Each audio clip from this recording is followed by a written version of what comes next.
আচ্ছা, পৃথিবীর বাইরে কোন জায়গাটা? পৃথিবীর বাইরে যে তিনি চলে যাচ্ছেন, পৃথিবীর বাইরে জায়গাটা কি? সেটা হচ্ছে কাশীধাম। কাশীধাম পৃথিবীর মধ্যে নয়,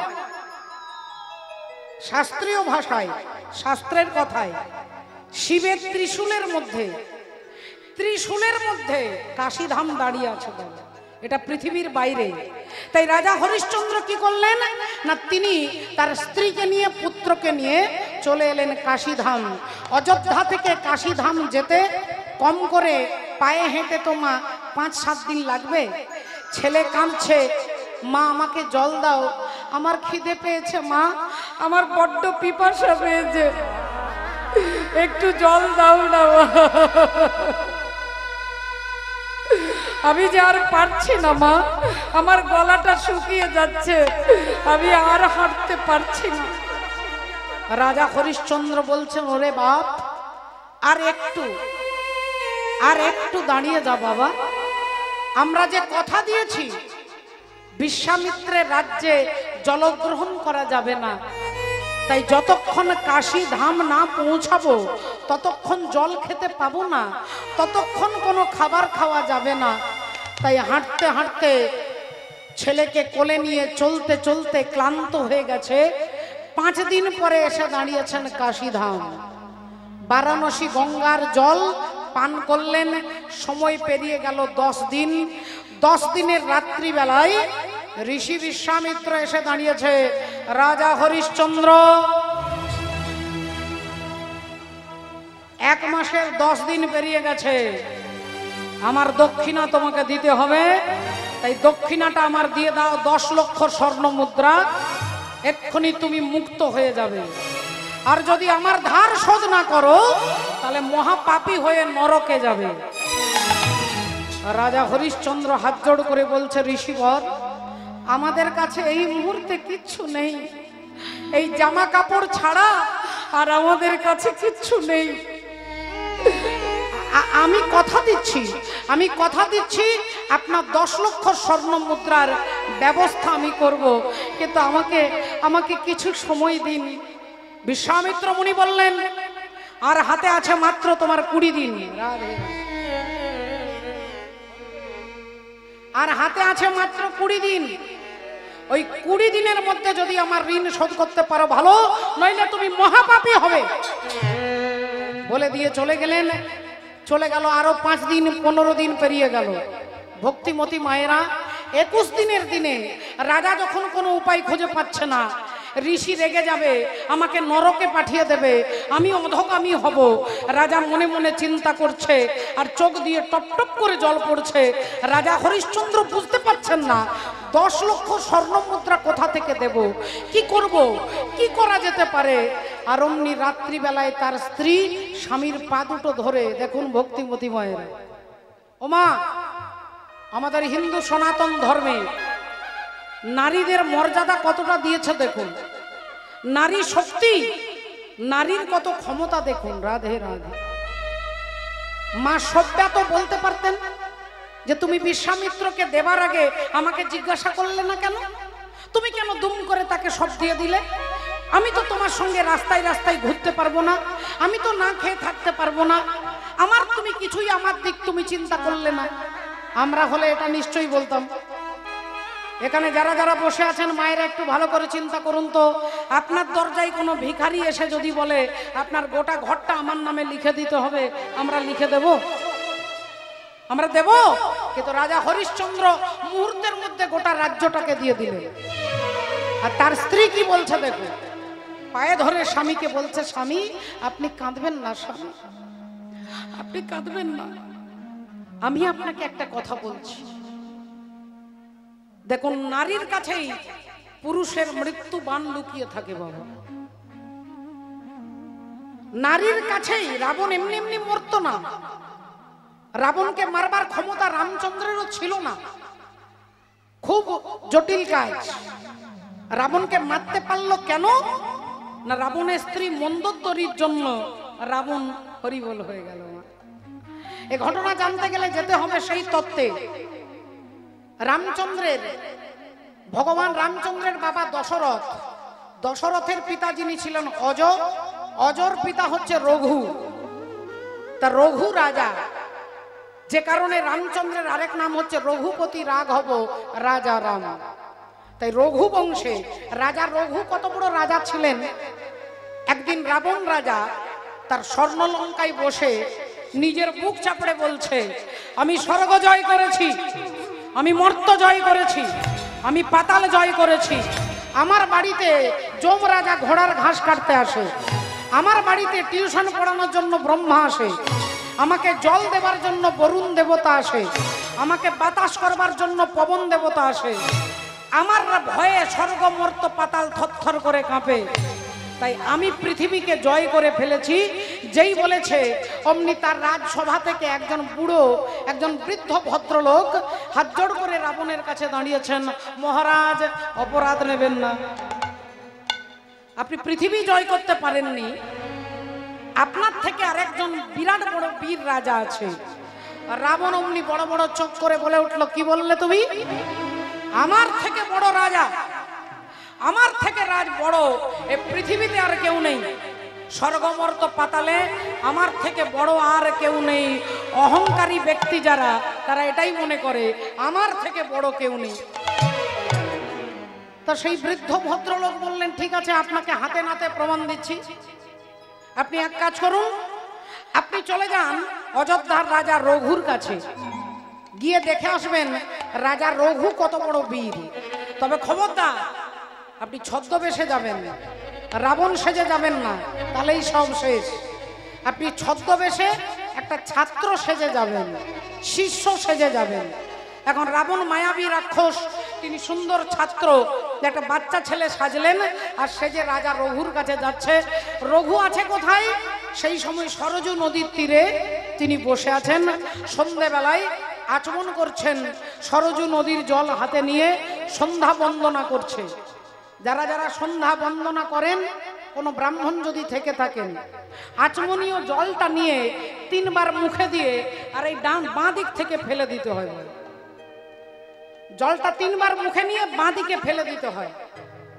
আর ওই জলটা যার গায়ে লাগবে, তিনি যদি সাত্বিক ব্রাহ্মণ হয়, তিনি ধ্বংস হয়ে যাবে। এখন রাজা রঘু তিনি আচমন করছেন, আর রাবণ লুকিয়ে আছে গাছের আড়ালে, দেখছে রাজা রঘু কত বড় বীর। এখন এদিকে দক্ষিণ ভারতে একজন ব্রাহ্মণ, তার একটা গাভী মাতা ছিল, সেই গাভী মাতাটাকে একটা বাঘ কামড় দিয়েছে, আর টানতে টানতে নিয়ে যাচ্ছে গরুটাকে। আর অমনি ব্রাহ্মণ চিৎকার করছে, বাঁচাও বাঁচাও, আমার গাভী মাতাকে বাঁচাও, আমার গাভী মাতাকে বাঁচাও। সেই সময় রাজা রঘু সন্ধ্যা বন্দনা করতে করতে দেখতে পেলেন দক্ষিণ ভারতে, রাজা রঘু হচ্ছে উত্তর ভারত, উত্তর ভারতের রাজা।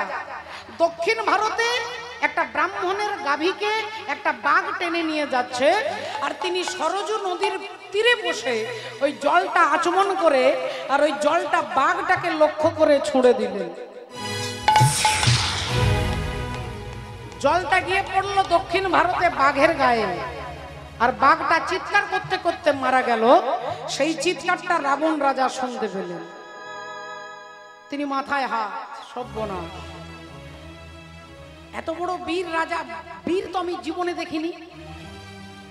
উত্তর ভারতে বসে দক্ষিণ ভারতের বাঘকে এখানে সামান্য একটু জল ছুঁড়ে দিল, ওখানে বাঘটা ছটফট করতে করতে মারা গেল, গাভী মাতাকে ছেড়ে দিল। এত বড় বীর, এত সাধনা করেছে, তাহলে তো এর ছাত্র হয়ে আমাকে অনেক কিছু শিখতে হবে।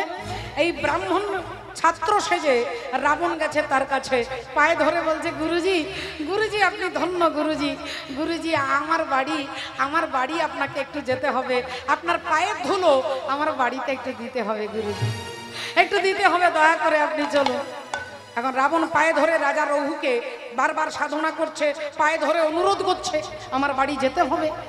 রাজা রঘু তখন নিজের এই আঙুলটা দিয়ে সরজু নদীর তীরে রাবণের গোটা স্বর্ণ লঙ্কা, গোটা বাড়ির নকশাটা আঁকছেন।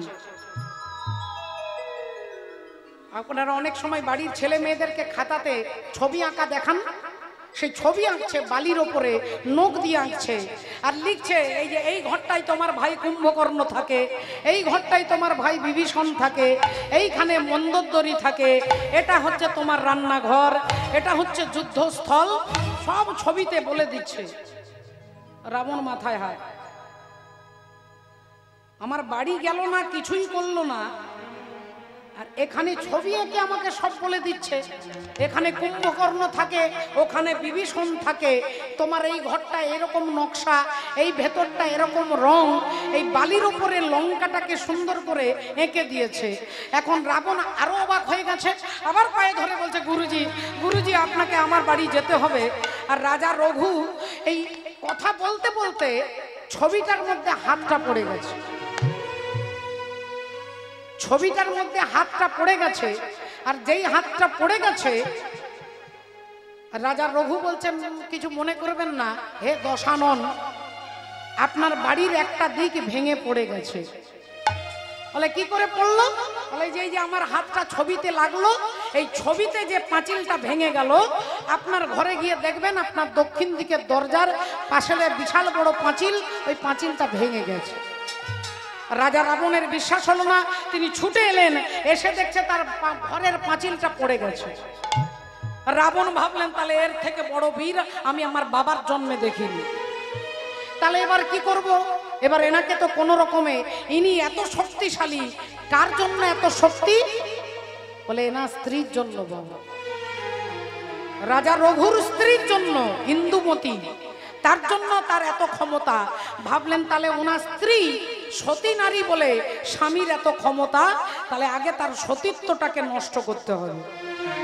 আর নষ্ট করবার জন্য রাবণ কি করলেন না, রাবণ রঘু সেজে, রঘু রাজা সেজে, আর যেই ঘরের দরজায় পা রেখেছে অমনি দাড়ি বড়ে উঠলো, দাঁড়ান। আপনি কে? বলেন আমি রাজা রঘু। দাড়ি বললেন অসম্ভব, আপনি হতে পারেন না। এর মধ্যেই রানীমা ছুটে এসেছে। কে? বললেন রানীমা এই দেখুন রাজা সেজে এসেছে, কিন্তু ইনি আমাদের মহারাজ রঘু নন। রাবণ অবাক হয়ে যাচ্ছে, আমি একবারে হুবহু ডুপ্লিকেট, ডুপ্লিকেট রাজা রঘুর মতো দেখতে, এরা আমাকে কি করে চিনে নিচ্ছে? ইন্দুমতি বললেন আপনি আমার স্বামী হতে পারেন না। বলে কেন? না আমার যিনি স্বামী তিনি ঘর থেকে যাওয়ার আগে অযোধ্যার মাটিটা কপালে তিলক করে তারপরে ঘর থেকে বেরিয়ে যায়, আবার এসে এই মাটিটাকে প্রণাম করে তারপরে ঘরে আসে। আপনার কপালে তো অযোধ্যার মাটি দেখা যাচ্ছে না, আপনার কপালে তো মাটিটা দেখা যাচ্ছে না। এর মধ্যে সবাই ধরে ফেলেছে, তাকে বেঁধে রেখেছে। আর অমনি রাজা রঘু এসেছে। রঘু বললেন তোর এত বড় সাহস, তবে রে বেটা। ধনুর্বাণ নিয়ে যেই রাবণকে মারতে যাবে, রাবণ থরথর করে কাঁপছে। যার একটা মন্ত্রতে বাঘ মরে যায়, যে ছবিতে হাত দিয়ে দিলে পাঁচিল ভেঙে পড়ে যায়, তাহলে তো এ আমাকে মারলেই আমি মরে যাব। এই মারতে যাবে এমন সময় ব্রহ্মা এসে রঘু রাজার হাতটা ধরে বললেন কিছু মনে করবেন না হে রাজা, আপনার হাতে রাবণ মরবে না, লেখা আছে রামচন্দ্রের হাতে মরবে, তাই আপনি মেরে দিলে তো রামায়ণটাই শেষ হয়ে যাবে, আপনি দয়া করে মারবেন না। রাজা রঘু বললেন তাহলে এই বাণটা আমি যে তার দিকে তাক করে লাগিয়েছিলাম, এই তীরটার কি হবে? ব্রহ্মা বললেন ওটা আপনি আমাকে দিয়ে দিন, যখন আপনার বংশে রামচন্দ্র রাজা হবে তখন রামের হাতে এই তীরটা আমি পৌঁছে দেব, আপনাকে দিয়ে দেবো, আপনার কোনো চিন্তা নেই। এখন ব্রহ্মা যেই কথা বলেছে, রাজা রঘু বাণটা ব্রহ্মাকে দিয়ে দিয়েছেন, আর তিনি ফিরে চলে গেলেন। এবার রাবণ মারা যাবে, ওই রঘুর বাণে যে বাণটা আছে ব্রহ্মার কাছে, আর ব্রহ্মা রাবণের বাড়িতে টিউশন পড়াতে যায়। ব্রহ্মা রাবণের বাড়িতে রাবণের ছেলে মেয়েগুলোকে পড়ানোর জন্য ব্রহ্মাকে যেতে হয়, রাবণের এমন ক্ষমতা। সেই ব্রহ্মা যখন গিয়ে দাঁড়িয়েছে, রাবণ বললেন ওই মৃত্যু বাণটা আমাকে দিতে হবে। ব্রহ্মার কি করবে, চাপে পড়ে রাবণের মৃত্যুবাণ রাবণকে দিয়ে দিয়েছে। আর রাবণ মনে মনে ভাবলো তাহলে এই মৃত্যুবাণটা আমি কোথায় রাখবো?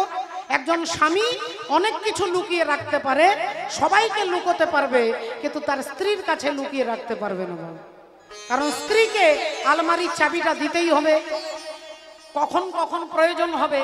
এখন রাবণ কি করলো, মৃত্যুবাণটা মন্দোদরীকে দিয়ে দিল, আর মন্দোদরী একটা স্তম্ভের ভেতরে লুকিয়ে রাখলেন। প্রতিদিন ওই মৃত্যুবাণটাকে প্রণাম করে, প্রতিদিন পুজো করে, মন্দোদরী লুকিয়ে রেখে দিয়েছে। তাই তত্ত্বদর্শী মহাজন বলছেন, দেখুন, রাধে রাধে ভক্তিমতী মায়েরা, ও মা, ও নারী একবার যদি স্বর্গে তোলে আর পরে পাতালে পাঠায়, ওই নারীর মন বোঝা বড় দায়, নারীর মন বোঝা বড় দায়, নারীর মন বোঝা বড় দায়, নারীর মন বোঝা বড় দায়।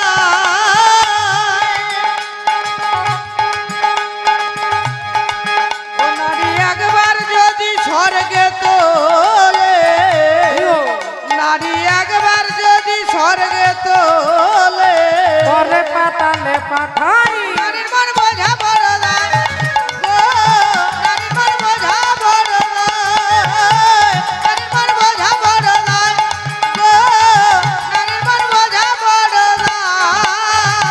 নারী দুর্গা, নারী কালী, নারী কালী, নারী শক্তি হয় ভূপালী, হয় ভূপালী, আর নারীর পায়ে দেয় অঞ্জলি কৃষ্ণ গুণাধার, পায়ে দেয় অঞ্জলি কৃষ্ণ গুণাধার, নারীর পায়ে দেয় অঞ্জলি কৃষ্ণ গুণাধার। ও নারীর পদ তলে শুয়ে আছে, ও নারীর পদ তলে শুয়ে আছে, ও নারীর পদ তলে শুয়ে আছে, ও দেখো স্বয়ং ভোলা মহেশ্বর, নারীর মন বোঝা বড় দায়, নারীর মন বোঝা বড় দায়, নারীর মন বোঝা বড় দায়, নারীর মন বোঝা বড় দায়, নারীর মন বোঝা বড় দায়, নারীর মন বোঝা বড় দায়, নারীর মন বোঝা বড় দায়, নারীর মন বোঝা বড় দায়। মন্দোদরী রাবণের মৃত্যু বাণটাকে লুকিয়ে রেখে দিয়েছে। আর এদিকে যেদিন রাম রাবণের যুদ্ধ হচ্ছে, রাবণের একটা করে মাথা কেটে দিচ্ছে, একটা নতুন মাথা এসে যোগ হয়ে যাচ্ছে। রামচন্দ্র বিভীষণকে বলছে, বিভীষণ, তোমার দাদার কি মাথার কারখানা আছে? মাথা কেটে দিচ্ছি, একটা অন্য মাথা চলে আসছে, তোমার দাদাকে তো মারতে পারছি না। বিভীষণ বললেন, ঠাকুর, আমার দাদা এমনি এমনি মরবে না। আমার দাদা, তিনি যে স্ত্রী, ওই মন্দোদরীর কাছে আমার দাদার মৃত্যু বাণটা লুকানো আছে। রামচন্দ্র সমস্যায় পড়ে গেলেন। একজন স্ত্রী তার স্বামীর মৃত্যু বাণটা নিশ্চয়ই কাউকে দেবে না, তাও আবার সেই স্ত্রী যার নাম সকালবেলায় স্মরণ করতে হয়, অহল্যা, কুন্তী, তারা, মন্দোদরী, দ্রৌপদী। পঞ্চ সতী কন্যার মধ্যে একজন হচ্ছে মন্দোদরী। আর সেই মন্দোদরী তার স্বামীর মৃত্যু বাণটা তো অন্য কাউকে দেবে না। এখন ভক্তিমতী মায়েরা, ঘটনা কি ঘটলো দেখুন। রাধে রাধে। এইদিকে রামচন্দ্র চিন্তায় পড়ে গেলেন। রামচন্দ্র ভাবছে, তাহলে ওই মৃত্যু বাণটাকে আনবে কে? কে নিয়ে আসবে? এমন সময় বিভীষণ বললে, এক কাজ করো ঠাকুর, তোমার দাস হনুমানকে পাঠিয়ে দাও। হনুমান কায়দা করে যদি আনতে পারে। এখন হনুমান তিনি সাজলেন কি? তিনি সাজলেন জ্যোতিষী, যারা হাত দেখে, যারা কপাল দেখে, সেই গণক ব্রাহ্মণ সেজেছে। আর গণক ব্রাহ্মণ সেজে হনুমান যাচ্ছেন কোথায়? রাবণের বাড়ি। সোজা একেবারে লঙ্কাতে যাচ্ছে রাম নাম গাইতে গাইতে। বলো ভগবান কৃষ্ণচন্দ্র কি, বলো রাধা রানী কি, অনন্ত কোটি ভক্ত বৃন্দ কি, নিতাই গৌর ব্রহ্মানন্দে। হরি হরি বল, হরি বল, হরি হরি বল। রাধে রাধে। তাই চলুন, আজকে হনুমান যাচ্ছে রাম নাম গাইতে গাইতে, ভগবানের নাম গাইতে গাইতে। তো সুভাষা মাঠোয়া और राम राम किए जा, खुश होंगे हनुमान राम राम किए जा। हनुमान राम किए जा, हनुमान राम किए जा, खुश होंगे हनुमान राम राम किए जा। हनुमान राम किए जा। सुबह शाम आठोया, सुबह शाम आठोया, हो राम राम किए जा, होंगे हनुमान राम राम किए। हनुमान राम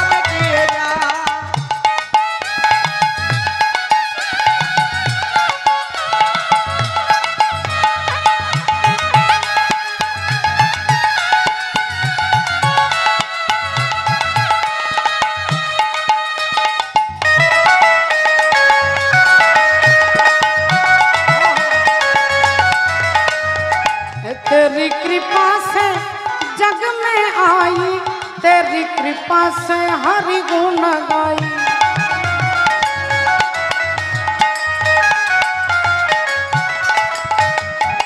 तेरी कृपा से जग में आई, तेरी कृपा से हरि गुण गाई। तू सारे याम ना ठोया, सारे याम या ठोया, राम राम किए जा, होंगे हनुमान राम राम किए जा। हनुमान राम राम किए जा, हनुमान राम राम किए जा। खुश होंगे हनुमान राम राम किए जा। हनुमान राम राम किए जा, हनुमान राम किए जा, हनुमान राम राम किए जा, हनुमान राम राम किए जा। ও মা, হনুমান সেজে এসেছে গণক ব্রাহ্মণ, আর গণক ব্রাহ্মণ সেজে রাবণের দরজার বাইরে দাঁড়িয়ে চিৎকার করে বলে উঠলেন আলাখ নিরঞ্জন।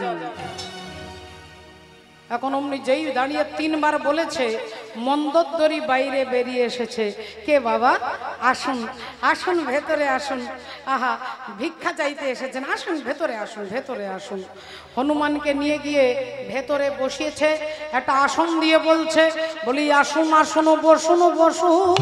আসুন আসুন, বসুন বসুন, আসুন আসুন, বসুন বসুন, আসুন আসুন, বসুন বসুন। বলি হৃদয় আসন পেতে দিলাম। আসুন আসুন, বসুন বসুন, হৃদয় আসন পেতে দিলাম। আসুন আসুন, বসুন বসুন, হৃদয় আসন পেতে দিলাম। আসুন আসুন, বসুন বসুন। হনুমানকে বসতে দিয়েছে। হনুমানকে এবার মন্দোদরি প্রণাম করছে, আর যেই প্রণাম করেছে অমনি হনুমান বলছে অখণ্ড সৌভাগ্যবতী ভব, অখণ্ড সৌভাগ্যবতী ভব। রাধে রাধে।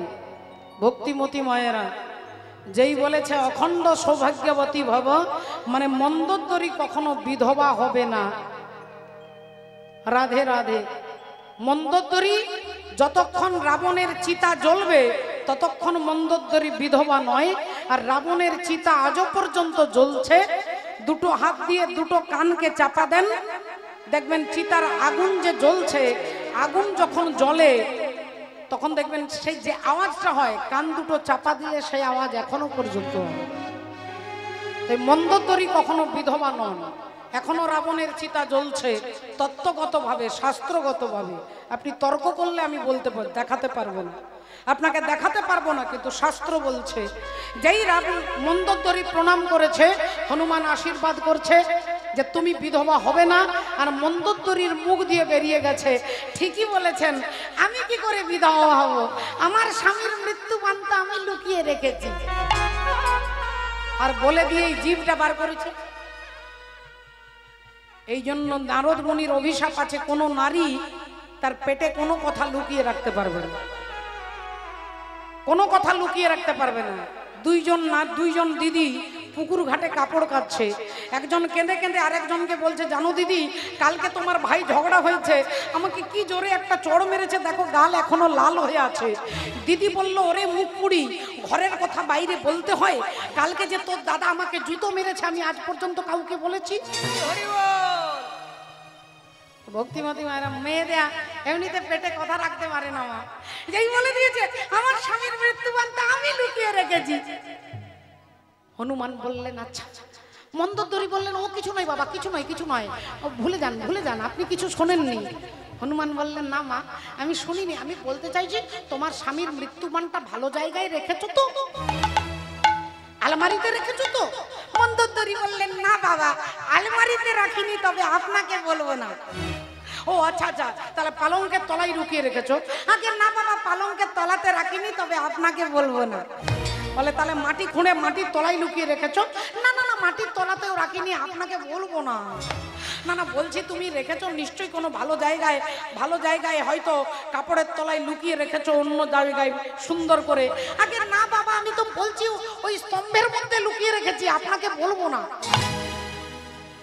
সব না, বলা যখন হয়ে গেছে তখন জিভ বার করছে আর বলছে, বাবা একটা কথা রাখুন, দয়া করে আপনি যখন শুনেছেন ওই ওদের দলের হনুমান যেন, মুখ পড়া হনুমান যেন না শুনতে পায়, ওই মুখ পড়া হনুমান যেন না শুনতে পায়, আপনি সেদিকে লক্ষ্য রাখবেন।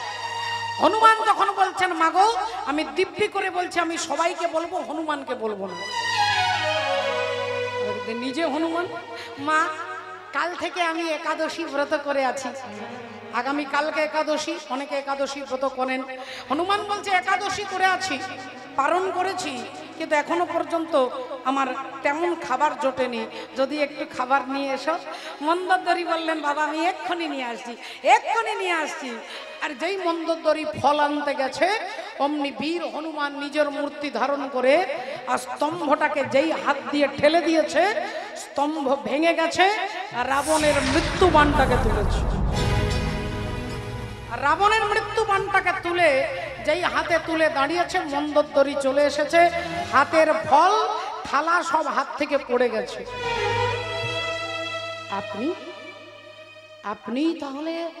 আপনি তাহলে রাম ভক্ত হনুমান, চালাকি করে ছলনা করে আমার স্বামীর মৃত্যু বাণ আপনি নিয়ে যেতে এসেছেন, আপনি চালাকি করছেন, আপনি রামের চরণের দাস হয়ে চালাকি করতে আপনার লজ্জা করলো না? হনুমান বললেন, মা আপনার স্বামীও তো চালাকি করেছিল, ব্রাহ্মণ সেজে সীতা দেবীর কাছে দাঁড়ালেন, ভিক্ষাং দেহি। আর যেই মা সীতা ভিক্ষা দিতে গেল অমনি তার হাতে ধরে টেনে রথের উপরে তুলে নিল। মা তাহলে তোমার স্বামী যদি চিটিংবাজি করতে পারে মা গো, তাহলে আমি কেন পারবো না? আমি কেন পারবো না? আমি কেন পারবো না? আমি কেন পারবো না? আমি কেন পারবো না? বলি ও যদি করতে পারে, পারবো না। ও যদি করতে পারে আমি কেন পারবো না? ও যদি করতে পারে আমি কেন পারবো না? মন্দোদরি বললেন, ওই ফল কিন্তু তোমার জন্য আমি ফল এনেছিলাম, তোমাকে ভালোবেসে আমি ফল দিতে এসেছিলাম। হনুমান বললেন, তোমার ওই থালার ফলে তোমার স্বামীর কর্মফল নষ্ট হবে না মা, আমি চললাম। হনুমান মৃত্যু বাণ এনে রামচন্দ্রের হাতে দিলেন আর রামচন্দ্র ওই বাণ দিয়ে রাবণকে বিনাশ করলেন। ভক্তমণ্ডলী, ভক্তিমতী মায়েরা, তাহলে একটু লক্ষ্য করে দেখুন। আপনারা বলবেন এই ঘটনা কোথায় পেয়েছো? আমার বানানো কথা, রূপকথার গল্প থেকে? বলেন না, দক্ষিণ ভারতে একজন ঋষি ছিলেন, তার নাম কম্ব ঋষি। আর কম্ব ঋষি তিনি যে রামায়ণ লিখেছিলেন, সেই রামায়ণের মধ্যে এই ঘটনা বর্ণনা করা আছে। বাবা রাধে রাধে। আপনাদের কাছে বানানো গল্প, এমনি রূপকথা ঠাকুমার ঝুলির গল্প বলিনি, শাস্ত্রের কথা। কম্ব ঋষির লেখা ইরাবতারম গ্রন্থটার নাম, যদি কেউ কিনতে পারেন লাইব্রেরিতে অর্ডার দেবেন। ইরাবতারম গ্রন্থটার নাম, এই গ্রন্থেই বর্ণনা করা আছে। তাহলে সেই মৃত্যু মানে রাবণের বিনাশ হলো। তাহলে রাবণ মারা গেল কেন, কিসের জন্য? না মন্দোদরির একটা ছোট্ট ভুলের জন্য। তিনি না বলবে হনুমানের কাছে, আর না হনুমান মৃত্যু বাণটা এনে দিতে পারবে। তাহলে ভক্তিমতী মায়েরা, ওই স্ত্রীর একটু ভুলের জন্য এত বড় রাবণ রাজা তিনি বিনাশ হয়ে গেলেন। জয় রাধে, জয় রাধে, জয় রাধে।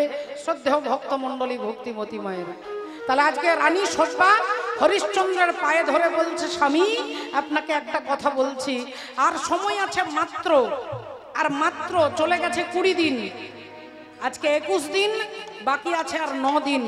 আমি আপনাকে বলছি মহারাজ, আপনি যদি কথা দিয়ে কথা রাখতে না পারেন তাহলে বিশ্বামিত্র মুনি আপনাকে পুড়িয়ে ছাই করে দেবে, আপনি নরকে যাবেন, আপনি মহাপাপী হবেন।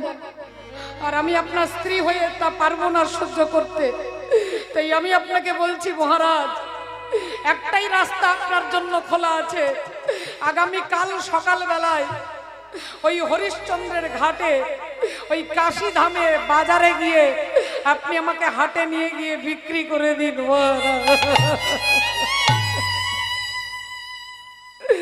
আমাকে আপনি বিক্রি করে দিন, এছাড়া আর আপনার কোনো রাস্তা নেই। আমি বিক্রি হয়ে যদি আপনার সেবা করতে পারি, আমার নারী জন্মটা ধন্য হয়ে যাবে মহারাজ। আপনি আমাকে বিক্রি করে দিন। একথা যেই শুনেছে রাজা হরিশ্চন্দ্র দুঃখে বেদনায় অজ্ঞান হয়ে গেছে। বল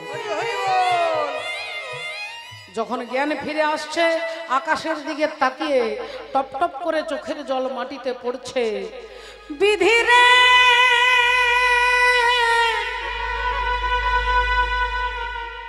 এই কি তোমার লীলা, বিধি এই কি তোমার খেলা, বিধি রে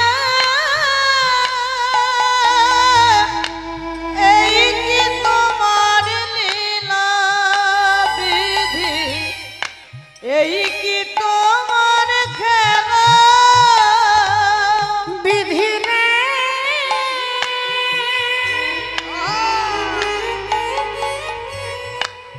এই কি তোমার লীলা, বিধি এই কি তোমার খেলা।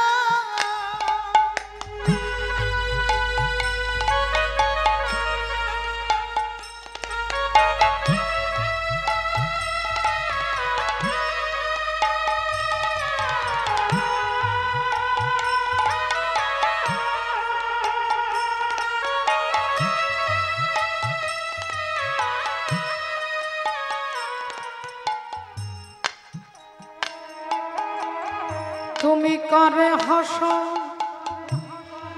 করে কাঁদো, তুমি করে হাসো করে কাঁদো,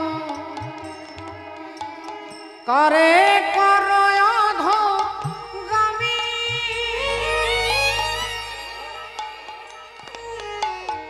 এই কি তোমার লীলা প্রভু, এই কি তোমার খেলা, বিধি রে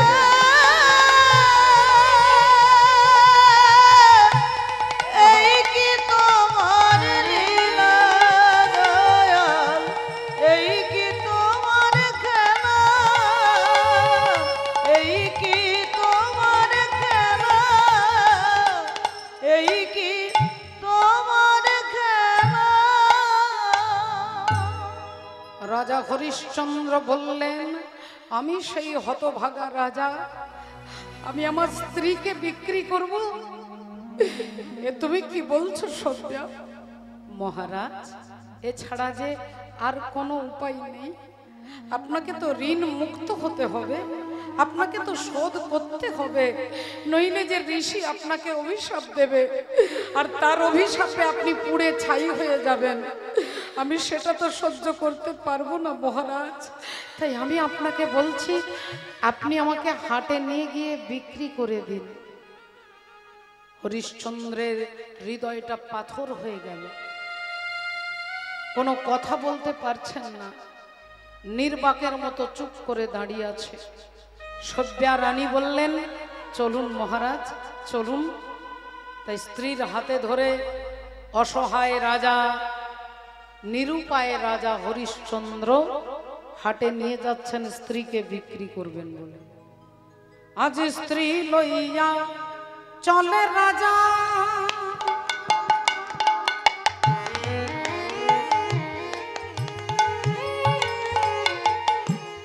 স্ত্রী লইয়া চলে রাজা,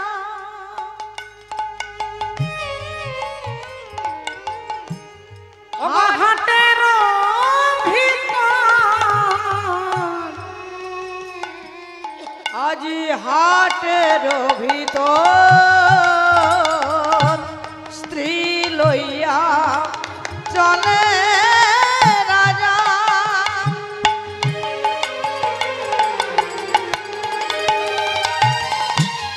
হাটের ভিতর, হাটের ভিতর আর দাসী কিনো বলিয়া, ওগো ডাকে উচ্চ স্বরে, ডাকে উচ্চ স্বরে, আজ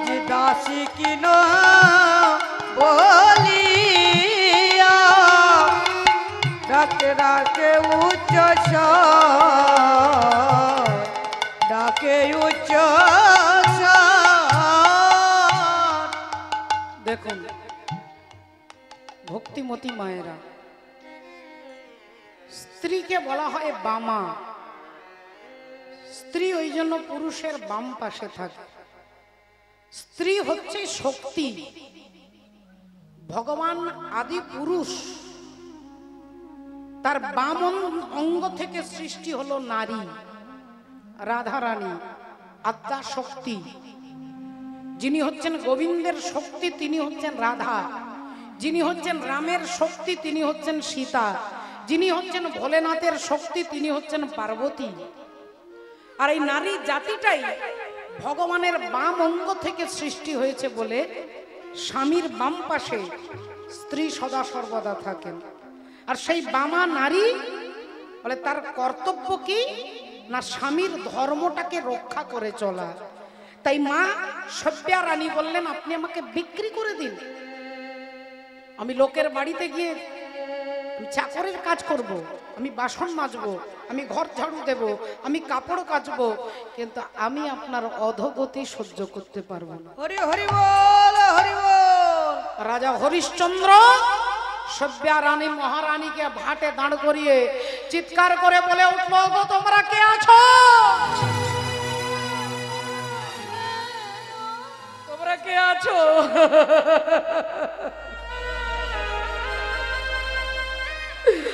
আমি আমার স্ত্রীকে বিক্রি করতে এসেছি। তোমাদের কারো দাসী লাগবে? কেউ কি আমার স্ত্রীকে কিনবে? আমি বিক্রি করতে এসেছি। আজ আমি বড় অসহায়, আমার স্ত্রীকে বিক্রি করতে চাই। সকাল গড়িয়ে দুপুর হয়ে গেল, কেউ আর সভ্যা মহারানীকে কেনে না। দুপুর থেকে বিকেল হতে যায়, এদিক থেকে একজন ব্রাহ্মণ আসছে। একজন ব্রাহ্মণ আসছেন, ধুতি পরে, পৈতা রয়েছেন, যজ্ঞসূত্র কাঁধে রয়েছেন, আর তিনি অমনি হেলতে ডুলতে দুলতে দুলতে হাঁটতে হাঁটতে আসছেন। এসে বললেন, এই দাসীকে আমি কিনবো। আমার বাড়িতে স্ত্রী আছে, আমার স্ত্রী কোনো কাজ করতে পারে না। আমার স্ত্রী আমার কাছে খুব আদরের। রান্না করতে হবে, বাসন মাজতে হবে, কাপড় কাচতে হবে, আমার স্ত্রীর পা টিপে দিতে হবে, মাথায় তেল লাগিয়ে দিতে হবে, চুল ভালো করে বেঁধে দিতে হবে, সুন্দর করে নিজে হাতে খাইয়ে দিতে হবে, তবে হবে গিয়ে তার ছুটি। হরিশ্চন্দ্র রাজা স্ত্রীর দিকে তাকাচ্ছেন। স্ত্রী বললেন, মহারাজ আপনি এনাকার কাছে আমাকে বিক্রি করে দিন, আমি তথাপিও ব্রাহ্মণের, আমি ভক্তের দাস হতে পারবো, আপনি আমাকে বিক্রি করে দিন। ব্রাহ্মণ বলে উঠলেন, এর দাম কত? রাজা হরিশ্চন্দ্র বলছেন, রাজা বলে নাহি জানি মিথ্যা প্রবঞ্চনা। রাজা বলে নাহি জানি মিথ্যা প্রবঞ্চনা। রাজা বলে নাহি জানি মিথ্যা প্রবঞ্চনা। রাজা বলে নাহি জানি মিথ্যা প্রবঞ্চনা।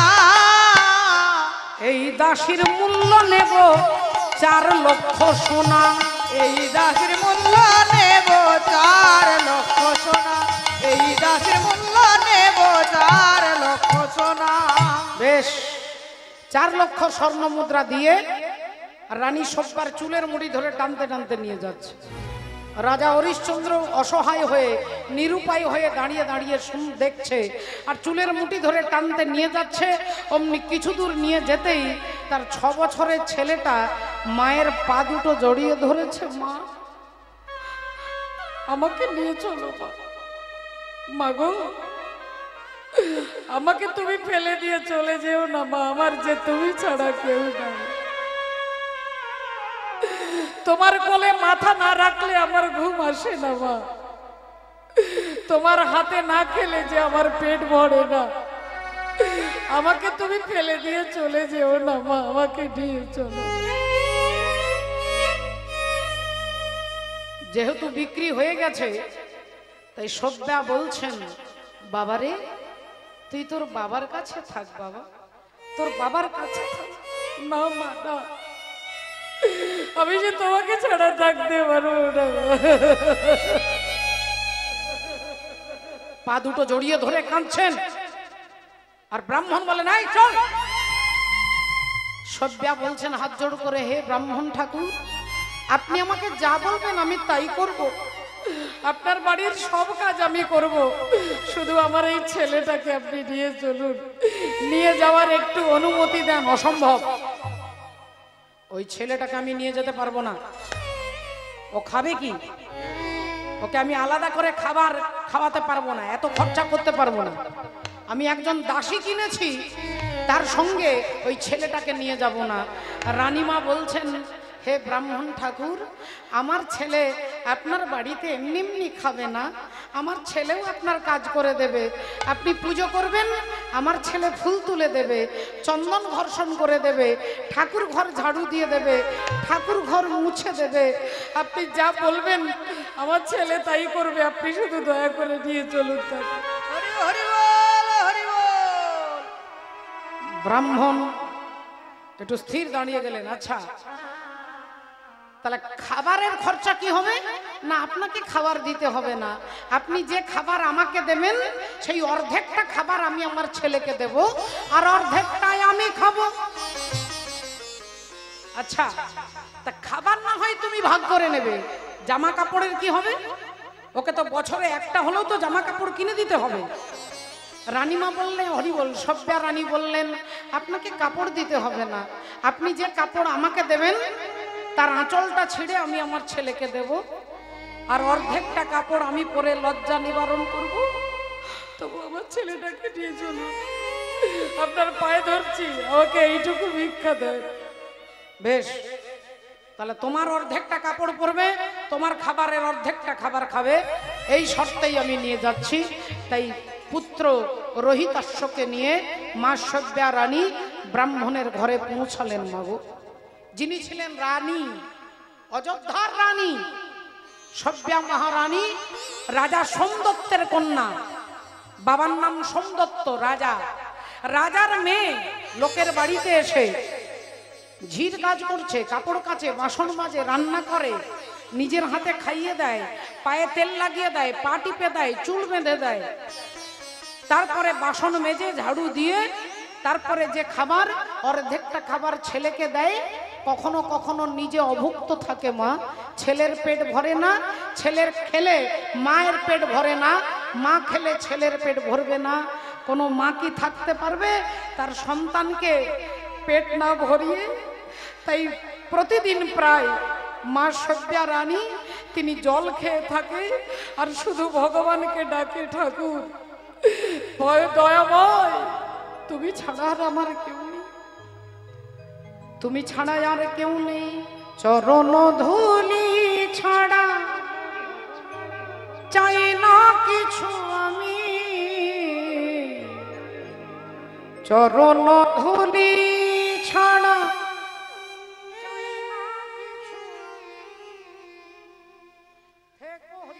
থেকো মোর হৃদয়েতে প্রভু সদা তুমি, চরণ ধুলি ছাড়া চাই না কিছু আমি, থেকো মোর হৃদয়েতে প্রভু সদা তুমি, চরণ ধুলি ছাড়া চাই না কিছু আমি, থেকো মোর হৃদয়েতে প্রভু সদা তুমি।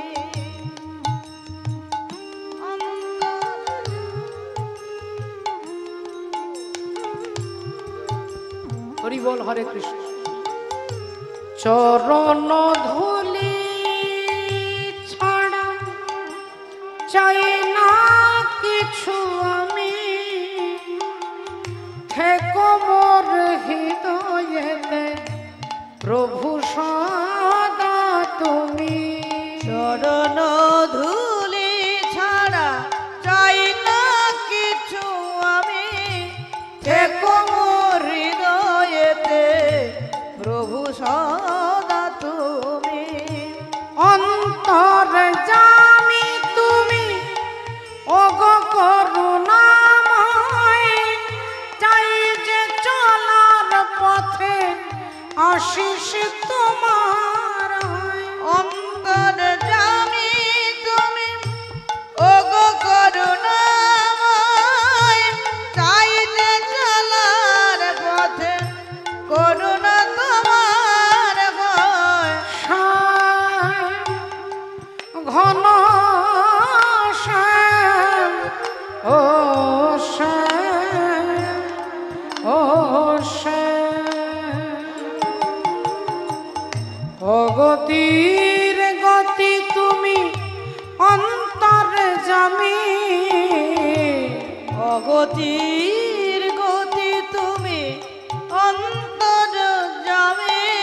ওগো থেকো মোর হৃদয়েতে প্রভু সদা তুমি চরণ ধুলি ছাড়া চাই না কিছু আমি থেকো মোর হৃদয়েতে প্রভু সদা তুমি প্রভু সদা তুমি প্রভু সদা তুমি প্রভু সদা তুমি ছেলে প্রতিদিন ফুল তুলে এনে দেয়, মা ঘর ঝাড়ু দেয়, বাসন মাজে। এদিকে তো গেল, আপনারা এদিকের ঘটনা শুনলেন। এদিকে রাজা হরিশ্চন্দ্র 4 লক্ষ স্বর্ণ মুদ্রা পেয়েছে স্ত্রীকে বিক্রি করে। এইবার এসেছেন, মাত্র বাকি আছে আর একটা দিন। একটা দিন হলেই 30 দিন হয়ে যাবে। বিশ্বামিত্র মুনি এসে দাঁড়িয়েছেন রাজা হরিশ্চন্দ্রের কাছে। রাজা, আমার 10 লক্ষ দান তোমাকে দিতে হবে। দান তুমি দিয়েছো, দক্ষিণাটা দিতে হবে। অমনি স্ত্রীকে বিক্রি করে যে 4 লক্ষ সেই টাকাটা দিয়েছেন, 4 লক্ষ স্বর্ণ মুদ্রা দিয়েছেন। বললেন বাকি আছে এখনো 6 লক্ষ দিতে হবে। বললেন আর একটু সময় দিন। অসম্ভব, আজকে সূর্য ডুববার আগে তোমার ঋণ শোধ করবে, নইলে আমি তোমাকে অভিশাপ দেব। ঋণ শোধ করবে, নইলে তোমাকে অভিশাপ দেব। আজ সূর্য ডোবা পর্যন্ত তোমার সময় থাকবে। এই বলে বিশ্বামিত্র মুনি চলে গেলেন। রাজা হরিশ্চন্দ্র চিন্তা করলেন আমি কি করব, আমিও হাটে গিয়ে বিক্রি হব। কে আছো, কে আছো, আমাকে কিনে নাও, কিনে নাও, কিনে নাও, কিনে নাও, আমায় কিনে নাও, কিনে নাও। আমায় কিনে নাও, কিনে নাও। বলি আমি বড় অসহায়, কিনে নাও, আমি বড় অসহায়। কিনে নাও, কিনে নাও, আমি বড় অসহায়। আমার বলতে আর কিছু নাই, আমি বড় অসহায়। হরি বল নিতাই গৌর প্রেমানন্দে। আমি বড় অসহায়, আমার বলতে আর কিছু নাই, আমি বড় অসহায়। কিনে নাও, কিনে নাও। রাজা চিৎকার করছে আমাকে কেউ কিনবে, আমাকে কেন, আমি বিক্রি হতে চাই। সারাদিন চলে গেল, দুপুর চলে গেল, বিকেল বেলায় একজন আসছে। তার চেহারাটা কিরকম মায়েরা বর্ণনা করছেন শাস্ত্র। চোখগুলো লাল লাল, দাঁতগুলো হলুদ হলুদ, গায়ের রংটা একবারে কদাকার কালো, চুলের মধ্যে জটা পড়ে গেছে, সারা দেহে মলিন একটা নোংরা বস্ত্র পরে আছে, কাঁধে একটা লাঠি আছে, লাঠিটার একদিকে একটা মরা পাখি বাঁধা আছে, একটা মৃত পাখি লাঠিতে বাঁধা রয়েছে। গলায় আছে একটা মানুষের নরমুণ্ড কঙ্কাল, মানুষের কঙ্কাল একটা গলায় বাঁধা আছে আর লাঠির মধ্যে আছে। আর সে চিৎকার করতে করতে আসছে, বলছেন আমি হলাম প্রবীর চণ্ডাল, আমার নাম প্রবীর, আমি চণ্ডালের কাজ করি। আমি মানুষকে ফাঁসি দিই, যে অন্যায় করে তাকে ফাঁসি দিই, আর মরা পোড়ানো হচ্ছে আমার কাজ। তাই আমি তোমাকে কিনবো, আমার শ্মশানের জন্য একটা কাজের লোক রাখবে। রাজা হরিশ্চন্দ্র বললেন না, আমি চণ্ডালের দাস হতে পারবো না, আমি চণ্ডালের দাস হতে চাই না, আমি চাই না। কিন্তু মনে মনে চিন্তা করলেন যে সময় আছে আর মাত্র কিছুক্ষণ, সূর্য ডুবে গেলেই বিশ্বামিত্র মুনি চলে আসবে, তাহলে তাকে তো টাকাটা দিতে হবে। যদি দিতে না পারি তাহলে আমাকে অভিশাপে পুড়িয়ে ছাই করে দেবে। তাহলে কি করব, মনের মধ্যে একটা ঝড় উঠেছে, কি করব কি না করব খুঁজে পাচ্ছে না। যদি চণ্ডালের দাস হই তাহলে আজ থেকে মোড়া পোড়াতে হবে। আমি রাজা হরিশ্চন্দ্র, অযোধ্যার রাজা হরিশ্চন্দ্র, আমি কিনা শেষে মোড়া পোড়াব। আজকে যে রাজা ধীরাজ, আজকে যে রাজা ধীরাজ, কাল সে ভিক্ষা চাই কাহার সমান নাহি যায়। চিরদিন কাহার সমান নাহি যায়। আজকে যে রাজা ধীরাজ, আজকে যে রাজা ধীরাজ, ওগো কাল সে ভিক্ষা চাই কাহার সমান নাহি যায়। চিরদিন কাহার সমান নাহি যায়। ও মা, কারোর জীবন একই রকম চলতে পারে না মা। আপনি আজকে সুখে আছেন, আপনাকে অপেক্ষা করতে হবে, দুঃখ আর কয়েকদিন পরে আসবে। আপনি দুঃখে আছেন, তাহলে আপনার জন্য সুখ অপেক্ষা করছে। চক্রবত পরিবর্তনতে সুখানিচ দুঃখানিচ, চক্রের আকারে ঘুরছে। আজকে যে রাজা ধীরাজ, কাল সে ভিক্ষা চাই কাহার সমান নাহি যায়। চিরদিন কাহার সমান নাহি যায়। প্রমাণ বলছে, উদাহরণ দিচ্ছে। অবতার শ্রীরামচন্দ্র, যিনি জানকীর পতি, তার হলো বনবাস, রাবণ করে দুর্গতি। অবতার শ্রীরামচন্দ্র, যিনি জানকীর পতি, তার হলো বনবাস, রাবণ করে দুর্গতি। আগুনেও পুড়িল না, আগুনেও পুড়িল না, ললাটের লিখাহাই কাহার সমান নাহি যায়। চিরদিন চিরদিন কাহার সমান নাহি যায়। পতি পঞ্চ পাণ্ডব, সখা কৃষ্ণ ভগবান, দুঃশাসন করে তবু দ্রৌপদীর অপমান। যার পাঁচজন স্বামী, যুধিষ্ঠির, ভীম, অর্জুন, নকুল, সহদেব, তবু দুঃশাসন সেই দ্রৌপদীর চুলের মুঠি টেনে এনে রাজসভায় তাকে বিবস্ত্র করবার জন্য চেষ্টা করছে। তাহলে দেখুন কত দুঃখ। পতি পঞ্চ পাণ্ডব, সখা কৃষ্ণ ভগবান, দুঃশাসন করে দেখো দ্রৌপদীর অপমান। আগুনেও পুড়িল না, আগুনেও পুড়িল না, ললাটের লিখাহাই কাহার সমান নাহি যায়। চিরদিন কাহার সমান নাহি যায়। চিরদিন কাহার সমান নাহি যায়।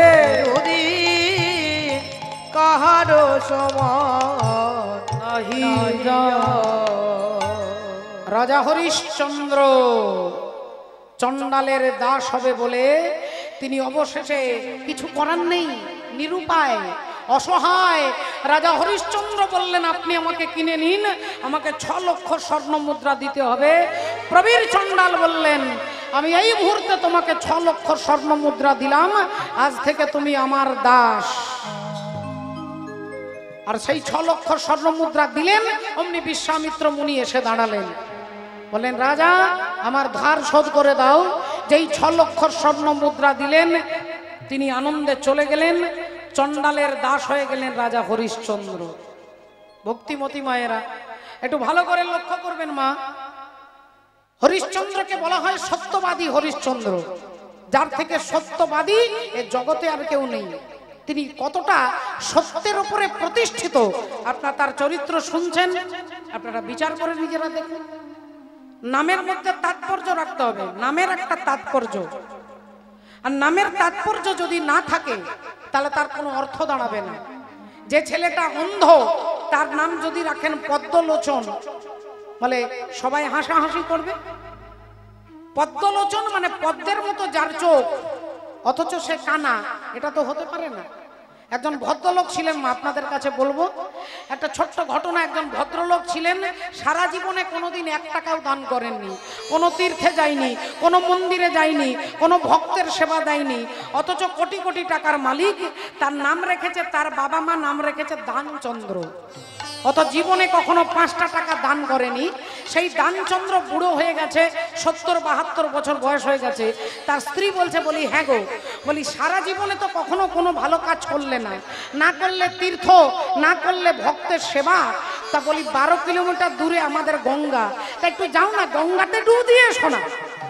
এখন স্ত্রী চাপে পড়ে স্বামী গঙ্গা যাচ্ছে, 12 কিলোমিটার হেঁটে হেঁটে যাচ্ছে।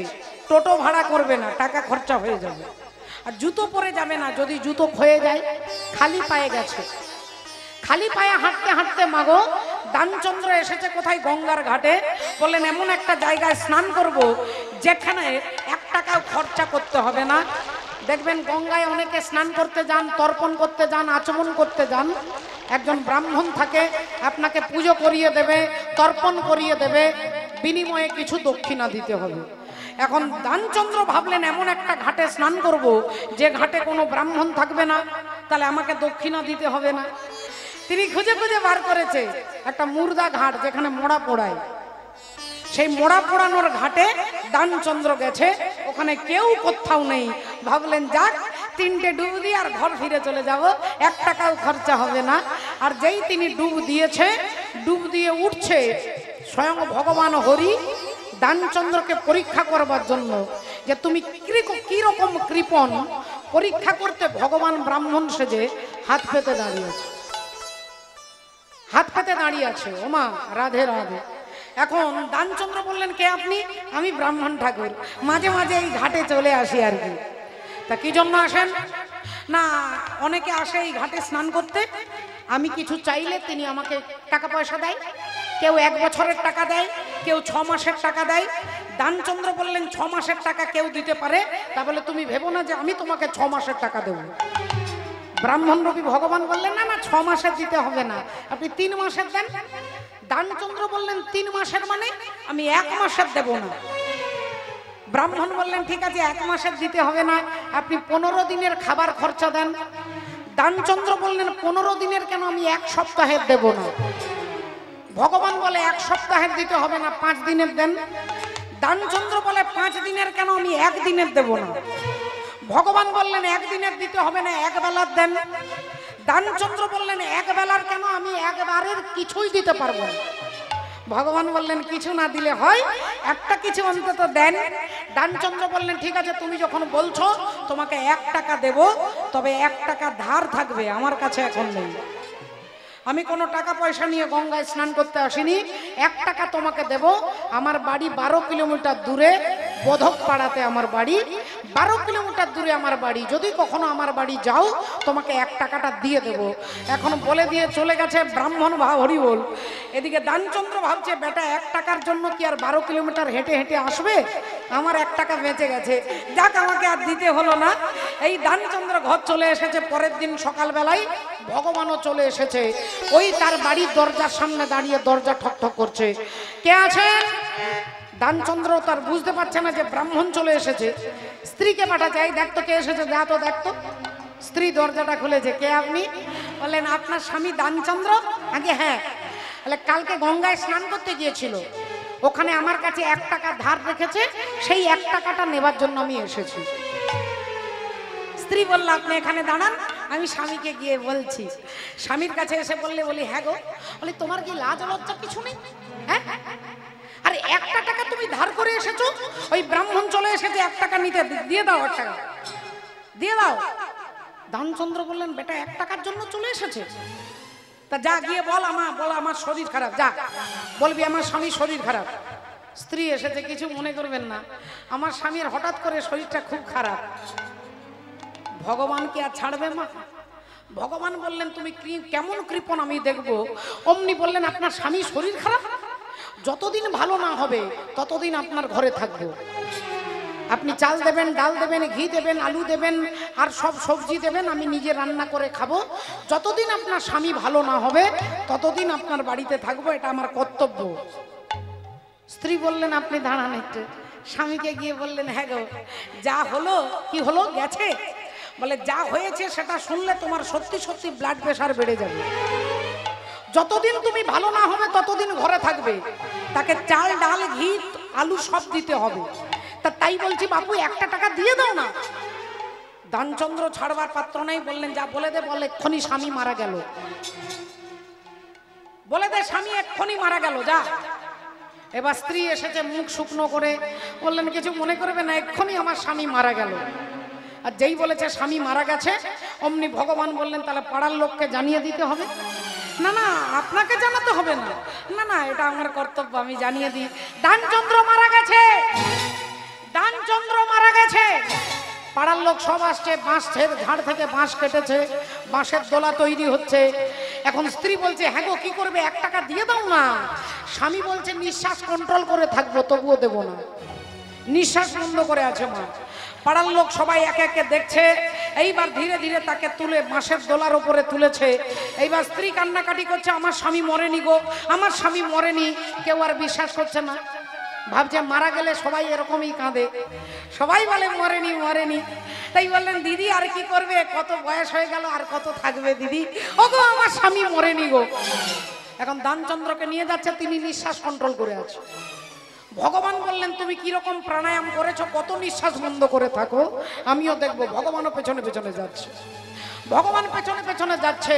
আর সবাই চিৎকার করছে রাম নাম সত্য হ্যায়, বলো হরি হরি বল, বলো হরি হরি বল, আবার বলো হরি বল। বলতে বলতে শ্মশানে নিয়ে এসেছে, তখনও নিঃশ্বাস কন্ট্রোল করে রেখেছে। মাঝে মাঝে কায়দা করে নিঃশ্বাস নিয়ে নিচ্ছে, আবার নিঃশ্বাস বন্ধ। ভগবান দেখলেন ঠাকুর দাদার জন্মে এরকম কৃপণ দেখিনি। এইবার চিতা সাজানো হয়ে গেছে, চিতার উপরে দানচন্দ্রকে তুলে দিয়েছে। এইবার মাচিসটা জ্বালাতে যাবে, ভগবান দেখলেন এ বেটা বেঘরে পড়ে মারা যাবে। তখন কানে কানে ভগবান হেরে গিয়ে কানে কানে বলছে আমি স্বয়ং বৈকুণ্ঠেশ্বর পরমাত্মা ভগবান হরি, তুমি আমার কাছে কি চাইবে তুমি আমার কাছে চাও। আজকে তুমি আমার কাছে যা চাইবে আমি তোমাকে তাই দেব, বলো তুমি আমার কাছে কি চাও। দানচন্দ্র কানে কানে বলছে কালকে যে 1 টাকাটা পেতে, সেই 1 টাকাটা কোনো রকমে ছেড়ে দাও। ভগবান বললেন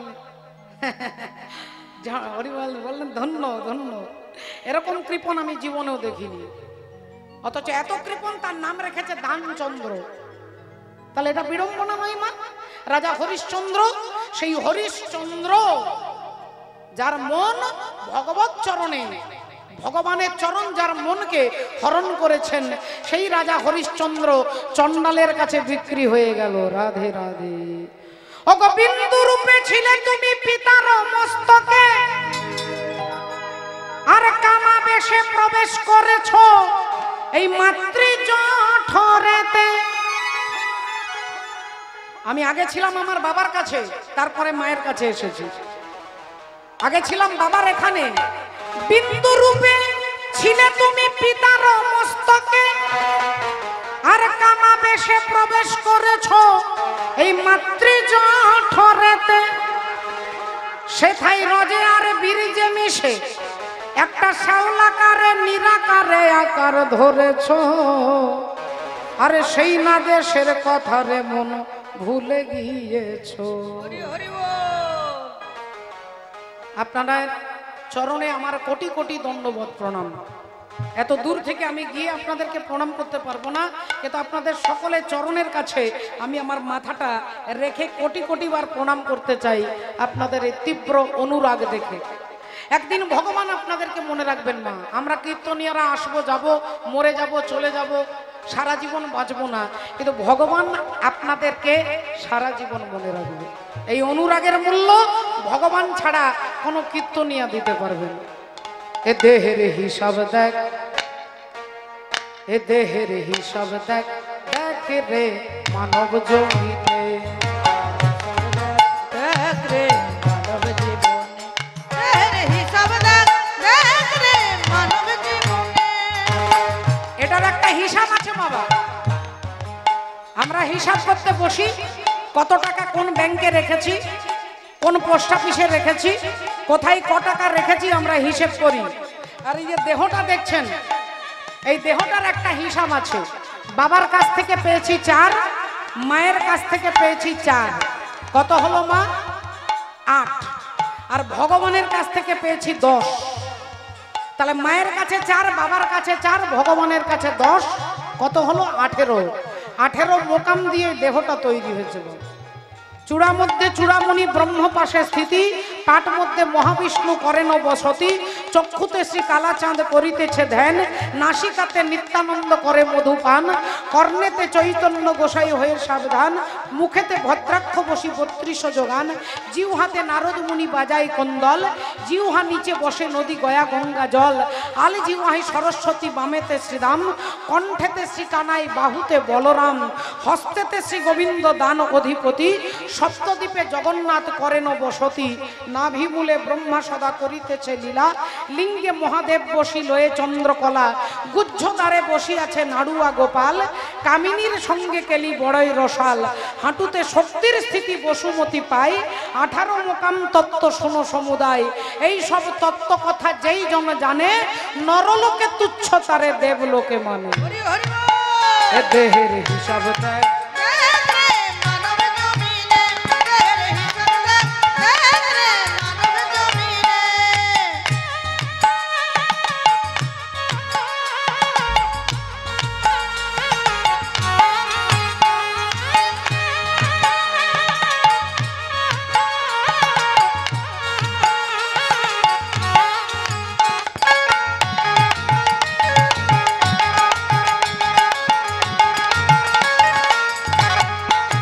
করেছে 3 কারিগর। এই দেহটা 3টে ইঞ্জিনিয়ার তৈরি করেছে, 3 জন কারিগর আছে, একজন মা, একজন বাবা আর ভগবান। এই 3 জনে মিলে আমার এই দেহটা তৈরি করেছে। গড়েছে 3 কারিগর, গড়েছে 3 কারিগর মিলে শহর টানা দিয়ে 3 গুণে। দেহের হিসাব দেখ মানব জমিনে, দেহের হিসাব দেখ মানব জমিনে।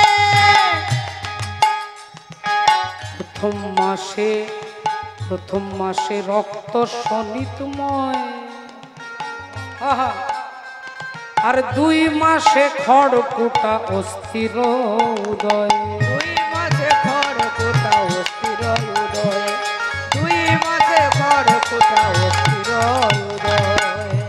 কিভাবে তৈরি হচ্ছে দেখুন। 3-তে তৃতীয়, ত্রিগুণে তৃতীয় মস্তক জন্মায়। রাধে 4 মাসে চক্ষু কর্ণ হলো প্রায়। দেহের হিসাব দেয় মানব জমিনে, দেহের হিসাব দেখ মানব জমিনে। গড়েছে 3 কারিগর, গড়েছে 3 কারিগর মিলে শহর টানা দিয়ে 3 গুণে। দেহের হিসাব দেয় মানব জমিনে, দেহের হিসাব দেখ মানব জমিনে। দেহের হিসাব দেখ মানব জমিনে, দেহের হিসাব দেখ মানব জমিনে। মাননীয় ভক্তমণ্ডলী, ভক্তিমতী মায়েরা, রাজা হরিশ্চন্দ্র হয়ে গেলেন চন্ডালের দাস। মোড়া পোড়ায় শ্মশানে থাকবে আজ থেকে, আলাদা করে কোনো ঘর হবে না, শ্মশানে থাকবে। শ্মশানের মাটি হবে তোমার ঘর, শ্মশানের মাটি হবে তোমার বিছানা, ওইখানেই থাকবে। রান্না করবে কোথায়? বলে এই যে চিতার আগুনে, একটা মোড়া যেখানে মোড়া পড়ে সেই আগুনে তুমি রান্না করবে, সেই আগুনের রান্নার খাবার তুমি এখানে খাবে। রাজা হরিশ্চন্দ্র শ্মশানেই থাকে, শ্মশানেই মোড়া পোড়াই।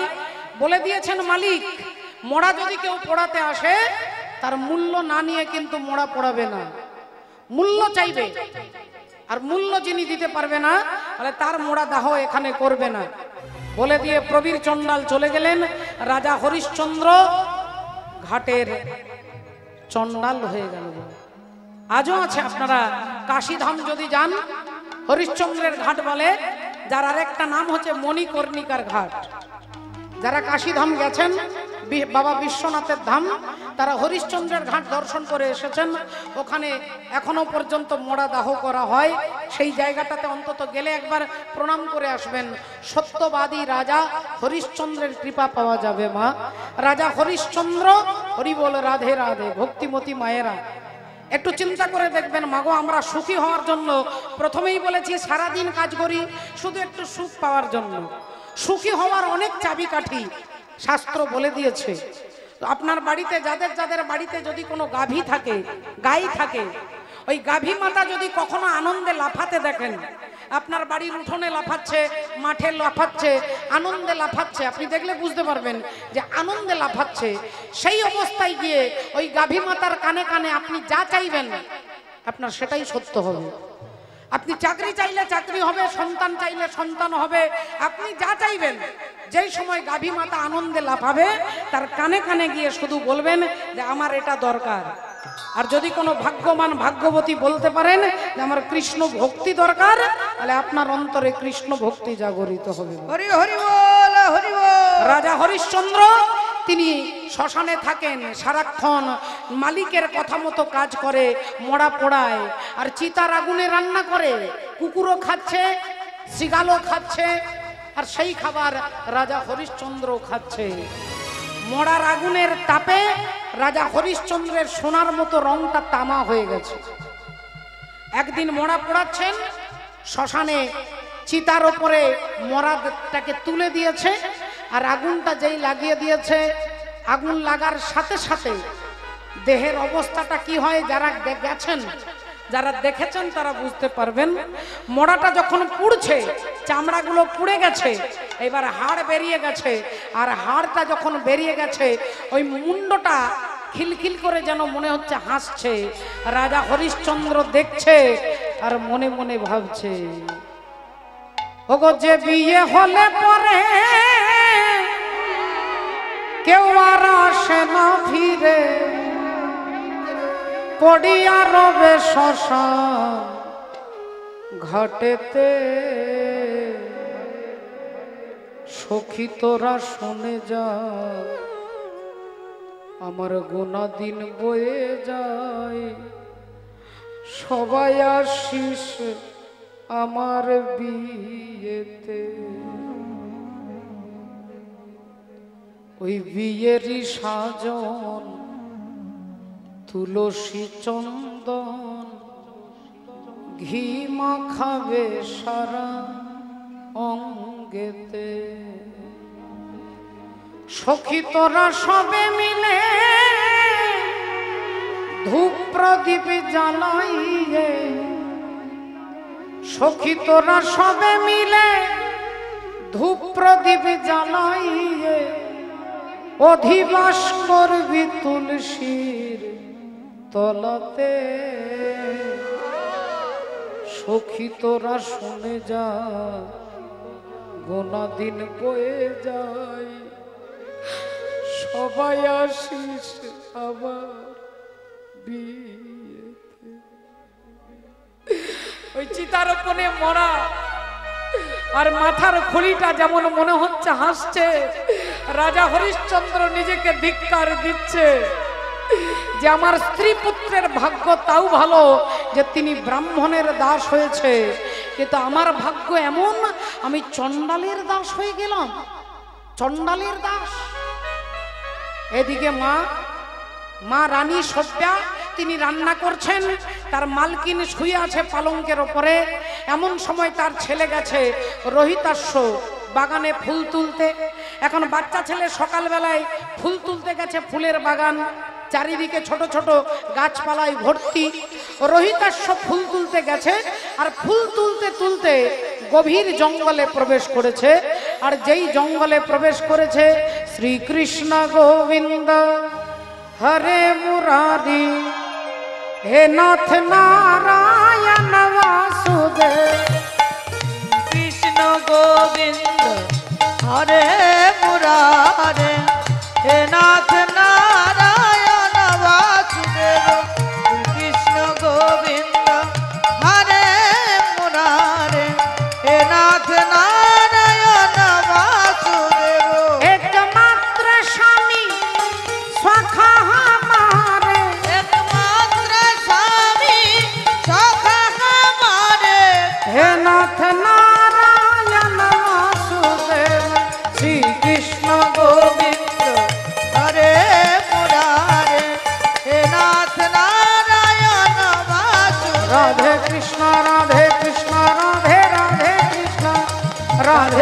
কৃষ্ণ রাধে কৃষ্ণ রাধে রাধে কৃষ্ণ কৃষ্ণ হে কৃষ্ণ রাধে কৃষ্ণ রাধে রাধে কৃষ্ণ কৃষ্ণ রাধে কৃষ্ণ রাধে কৃষ্ণ রাধে রাধে কৃষ্ণ কৃষ্ণ। আর ছেলেটা ফুল তুলতে যেই ভেতরে প্রবেশ করেছে এমনি একটা কালো সাপ এসে রোহিতাস্যের পায়ের মধ্যে ছোবল মেরেছে।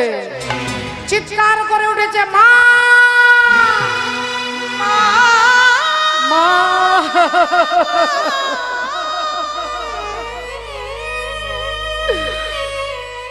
মাগো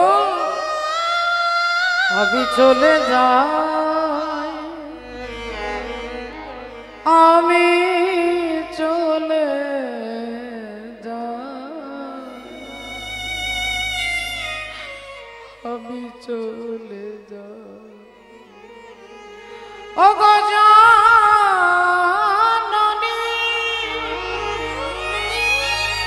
জন্মভূমি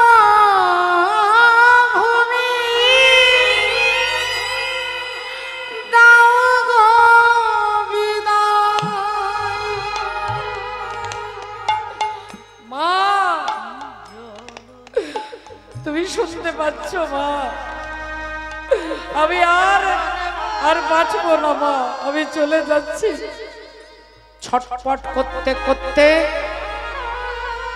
অবশেষে রোহিতাস্যের দেহটা হয়ে গেল নীল। বন্ধু বান্ধব যারা সঙ্গে সাথে এক দুজন ছিল তারা ছুটে গিয়ে সভ্যা মহারানীকে গিয়ে খবরটা দিচ্ছে, আপনার ছেলে ফুল তুলতে গিয়ে সর্পদংশন করেছে, আপনার ছেলে ওখানে পড়ে আছে, তাড়াতাড়ি যান। আর মা সেই সময় রান্না করছিল। যেই তিনি ছুটে যাবে ছেলের কাছে অমনি তার মালকিন বলে উঠল, ঘরের সব কাজ করে তারপর তোর ছেলের কাছে যাবি। এখনো ঝাড়ু দিতে বাকি আছে, বাসন মাজতে বাকি আছে, রান্না করবি, আমাকে খেতে দিবি, আমি ঘুমোতে যাব, আমার পা টিপে দিবি, তারপরে আমার বিকেল বেলায় চুল আঁচড়ে দিবি, তারপর তুই তোর ছেলের কাছে যাবি। রানী সভ্যা তিনি হাহাকার করে ভেতরটা কাঁদছে, মাগো তার একমাত্র ছেলে সর্পদর্শনে অবশ্যই মরে পড়ে আছে, কিন্তু মা তার কাছে যেতে পারছে না। হাই রে বিধাতা, এও কি আমার কপালে ছিল? রান্না করে খাইয়ে বাসন মেজে ঘর ঝাড়ু দিয়ে সব কাজ যখন শেষ করলেন তখন সন্ধে হয়ে গেছে। মা ছেলেটাকে সাপে কামড়েছে সকালবেলায় আর মা যাচ্ছে সন্ধেবেলায়। ছেলে মরে পড়ে আছে, মরা ছেলেটাকে রানীমা কোলে তুলে নিয়েছেন আর বললেন, ওরে রোহিতাস্য, আমি তোর মা এসেছি বাবা, আমি তোর হতভাগী মা। তোকে শেষের সময় এক ফোঁটা জলও দিতে পারলাম না মুখে, আমি কি করব বল বাবা, আমি তো অসহায়, আমি যে তাদের কাছে দাসী, আর দাসীর অধিকার নেই যে তিনি স্বাধীনভাবে ছুটে যাবে। মরা ছেলেটাকে কোলে নিয়ে আঁচলটা ঢাকা দিয়েছে মাগো, মাথায় নিজের ঘোমটা আছে, আঁচল ঢাকা দিয়ে পাগলিনীর মতো কাঁদতে কাঁদতে সভ্যা রানী যাচ্ছেন। আর তিনি শ্মশান থেকে ছেলেকে হরিবোল শ্মশানের উদ্দেশ্যে ছেলেকে নিয়ে যাচ্ছে। চারিদিকে অন্ধকার রাত্রি, নিঝুম রাত্রি, নিস্তব্ধ রাত্রি। মরা ছেলেকে কোলে নিয়ে মাথায় ঘোমটা দিয়ে দাঁড়ালেন সভ্যা শ্মশান ঘাটে। কে আছো, শুনছো? আমার ছেলেটাকে একটু সৎকার করবার জন্য এসেছি। হরিশ্চন্দ্র বললেন, আমার এটাই কাজ, মরা পোড়ানোই আমার কাজ। তাই তিনি বলছেন, হরিদাস বলে আমি মরা দাহ করি, হরিদাস বলে আমি ওগো মরা দাহ করি,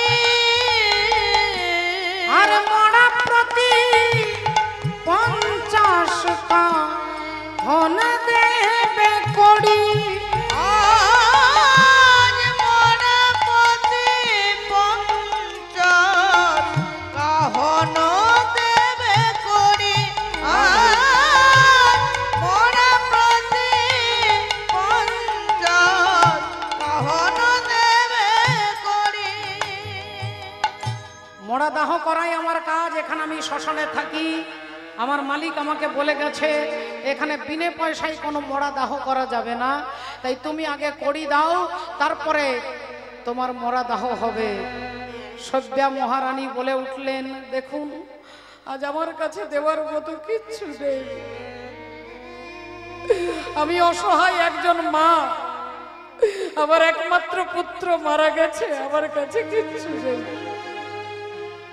হরিশ্চন্দ্র বললেন, আমাকে মাফ করবেন, তাহলে আপনার মরা দাহ আমি করতে পারবো না, কারণ আমার মালিক আমাকে আদেশ করেছে বিনে পয়সায় মরা দাহ হবে না, আপনি এখান থেকে চলে যান। রানী সভ্যা বললেন, আমি চলে যাব? তুমি কি এত নিষ্ঠুর, তুমি কি এত নির্দয়, নাকি শ্মশান ঘাটে থাকতে থাকতে তুমি কি পাথর হয়ে গেছো? রাজা হরিশ্চন্দ্র বললেন, আমার কিছু করার নেই, আমার মালিক আমাকে এখানে পয়সা না নিলে দাহ করতে নিষেধ করে গেছে, আর মালিকের বিরুদ্ধে আমি হাঁটতে পারবো না, আপনি ফিরে যান। রানী সভ্যা বললেন, তাহলে আমার পুত্রকে এখানে দাহ হবে না? আগে না। কাঁদতে কাঁদতে সভ্যার মুখ দিয়ে বেরিয়ে যাচ্ছে, ওরে ওরে পুত্র মোর, তুই নাকি অযোধ্যার রাজা হবি? তোর বাবা নাকি রাজা হরিশ্চন্দ্র, আর সেই হরিশ্চন্দ্রের পুত্র তুই। আজ তোর এমন ভাগ্য যে শ্মশানের চণ্ডাল তোকে সৎকার করতে চাইছে না। হরি হরি বল, হরি বল। তোকে শ্মশানের চণ্ডাল দাহ করতে চাইছে না।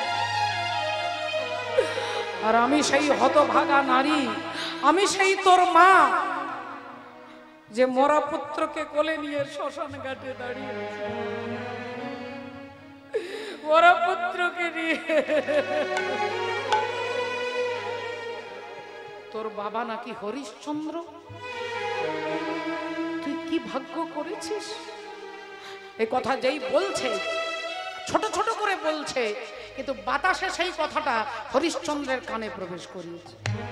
হরিশ্চন্দ্র চমকে উঠলেন, কে কে কে কে কে আপনি? অমনি বাতাসে সভ্যা মহারানীর ঘোমটাটা উঠে গেছে, আর অমনি যেই দেখেছে অমনি বলে উঠলেন, সভ্যা। সভ্যা বললেন, আপনি? আপনি? আমি তোমার স্বামী হরিশ্চন্দ্র। বলেই দুজনে মাটিতে আছাড় দিয়ে কাঁদছে আর বলছে, মহারাজ আমাদের একমাত্র পুত্র রোহিতাশ্ব চলে গেছে মহারাজ, একমাত্র পুত্র চিরকালের মতো চলে গেছে। হরি বল, হরি বল, হরি বল। হরিশ্চন্দ্র বললেন, এতদিন চণ্ডালের দাস হয়েছি, এতদিন যা বলেছে তাই করেছি, তখন পুত্র যখন আমাদের চলে গেছে, তাহলে আর আমরা বেঁচে থেকে কিছু লাভ নেই। এসো সভ্যা, এসো এই চিতার আগুনে ছেলের সঙ্গে আমরা দুজন পুড়ে আমরা আত্মহত্যা করি। তাই অগ্নিকুণ্ড সাজিয়ে আর সাজিয়ে যেই শেষবারের মতো ভগবানকে প্রণাম করছেন, ভগবানকে শেষবারের মতো প্রণাম করছেন। जन जन के प्रिय राम लखन सिए बन को जाते हैं, विधि ना तेरी लेख किसी का समझ नाते हैं। जन जन के प्रिय राम लखन सिए बन को जाते हैं। এসো সভ্যা, এসো। হরিশ্চন্দ্র চিতার আগুনে দেহের রংটা কালো হয়ে গেছে, ক্ষীণ হয়ে গেছে, চেনা যাচ্ছে না, সভ্যা মহারানীকেও চিনতে পারছে না।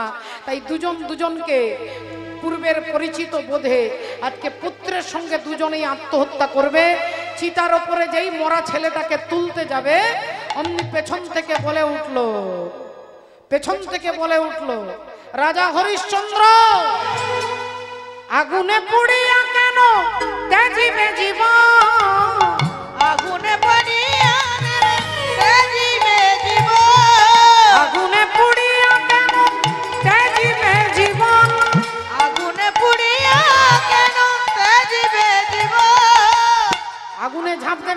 হরিশ্চন্দ্র, আমি জিয়াইয়া দেব তোমার নন্দন, আমি জিয়াইয়া দেব তোমার নন্দন, আমি জিয়াইয়া দেব তোমার নন্দন। তুমি চিন্তা করবে না, তোমার পুত্রকে আমি বাঁচিয়ে দেব। একবার পিছন ফিরে তাকিয়ে দেখো। রাজা হরিশ্চন্দ্র বললেন, না, আমরা আর বাঁচতে চাই না, আমাদের পুত্র যখন চলে গেছে, আপনি ফিরে যান। একবার পেছন ফিরে তাকাও, দেখো তুমি কে। আমি দেখো। রাজা হরিশ্চন্দ্র পিছন ফিরে তাকিয়ে দেখছে তার মালিক প্রবীর চণ্ডাল। তিনি প্রবীর চণ্ডাল নন, সাক্ষাৎ যমরাজা ধর্মরাজ। ধর্মরাজ দাঁড়িয়েছেন, আমি সেই সাক্ষাৎ ধর্মরাজ। তুমি আমার দাস হয়েছ, আমার দাস। তাই তুমি অন্য কারোর দাস নয়, তুমি ধর্মের দাস। বললেন, তাহলে আমার স্ত্রী? বললেন, তোমার স্ত্রী যার রান্না করেছে, বাসন মেজেছে, কাপড় কেচেছে, তিনি আর কেউ নন। তিনি হলেন একজন বাবা ভোলেনাথ, আর একজন হলেন মা পার্বতী। ওই ব্রাহ্মণ আর ব্রাহ্মণী তারা কেউ নয়, তারা সাক্ষাৎ শিব আর দুর্গা। তাদের দাস হয়েছে তোমার স্ত্রী। তো তোমাকে পরীক্ষা করছিলাম। একদিন স্বর্গে আলোচনা হচ্ছিল যে মর্তধামে ধার্মিক রাজা কে আছে। তখন আমি বলেছিলাম, একমাত্র ধার্মিক রাজা যদি কেউ থাকে তাহলে তিনি হলেন হরিশ্চন্দ্র। অমনি বিশ্বামিত্র মুনি বলে উঠলেন যে অসম্ভব, রাজা একজন মর্তধামে, একজন মর্তবাসী এত ধার্মিক হতে পারে না। তাই পরীক্ষা করবার জন্য বিশ্বামিত্র তোমার কাছে দান চেয়েছিল, আর তুমি তাকে দান করেছো। ওই দেখো বিশ্বামিত্র দাঁড়িয়ে আছেন। বিশ্বামিত্র মুনি সঙ্গে সঙ্গে বলে উঠল, মহারাজ হরিশ্চন্দ্র কি, মহারাজ হরিশ্চন্দ্র কি, মহারাজ হরিশ্চন্দ্র কি। তাই রাজা হরিশ্চন্দ্রের জয়ধ্বনি দিলেন। দেবরাজ ইন্দ্র যেই ছুঁয়ে দিল, অমনি পূর্বের মতো চেহারা ফিরে পেল। মরা ছেলেটা বেঁচে উঠল, আর রানী সভ্যা পূর্বের মতো সুন্দর রানীর বেশে রাজার কাছে দাঁড়ালেন। রাজাকে বললেন, বলো তুমি কি চাও। রাজা বললেন, হে প্রভু, যদি কিছু দিতে হয়, আমার রাজ্যের কুকুর বেড়াল, পশু পাখি, কীট পতঙ্গ, লতা পাতা, ঘাস পর্যন্ত যেন তোমার চরণ পায়। হরি হরি ও। আমার রাজ্যের সবাই যেন তোমার চরণ পাই। ভগবান বললেন, তথাস্তু। যেদিন তুমি আসবে আমার কাছে, সেদিন তোমার রাজ্যের পশু পাখি, কীট পতঙ্গ সব আমার কাছে আসবে। আমি কথা দিলাম। আজকে ভগবান রাজা হরিশ্চন্দ্রকে জড়িয়ে ধরেছেন। ওগো ভক্ত আর ভগবানের মিলন হইল, ভক্ত আর ভগবান